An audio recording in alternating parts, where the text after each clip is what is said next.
Thank you. Thank you. Thank you. Thank you. Thank you.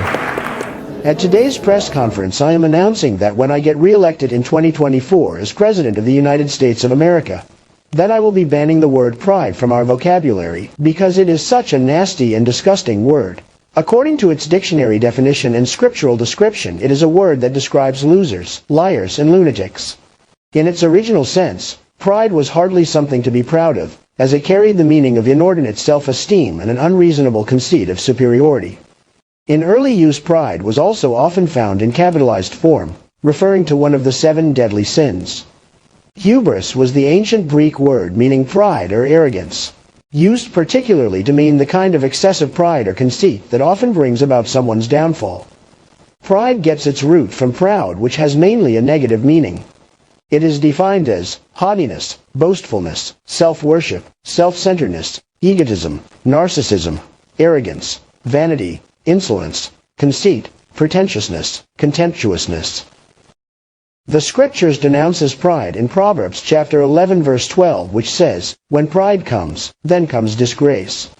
Proverbs chapter 16 verse 5, "The Lord detests all the proud of heart." Proverbs chapter 16 verse 18, "Pride goes before destruction and a haughty spirit before a fall." In Proverbs chapter 6 verses 16 to 19, pride is one of the 7 deadly sins that God hates. James chapter 4 verse 6, "God opposes the proud but shows favor to the humble." 1 Corinthians chapter 13 tells us that love does not have pride, does not seek its own rights, and does not celebrate iniquity. Ezekiel chapter 18 verse 20, "The soul that sins will die." Jesus said, "If you don't believe me, you will die in your sins." Ironically, the sin of pride is based on the acronym DIE, diversity, inclusion, and equality, which is a contradiction in terms, as diversity is not inclusive of equality and vice versa, because diverse or different things are not equal to each other. Only what is identical in definition, composition, and outcome can be equal to each other. Sin and righteousness are unequal, as Proverbs chapter 14 verse 34 says they have opposite results.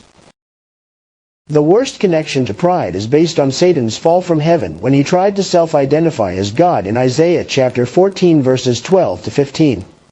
We should reject any satanic self-identification, as that is both idolatry and blasphemy.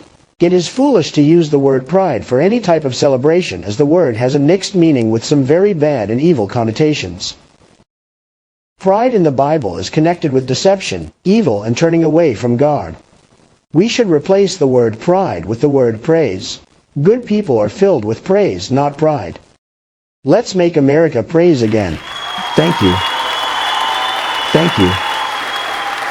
Thank you. Thank you.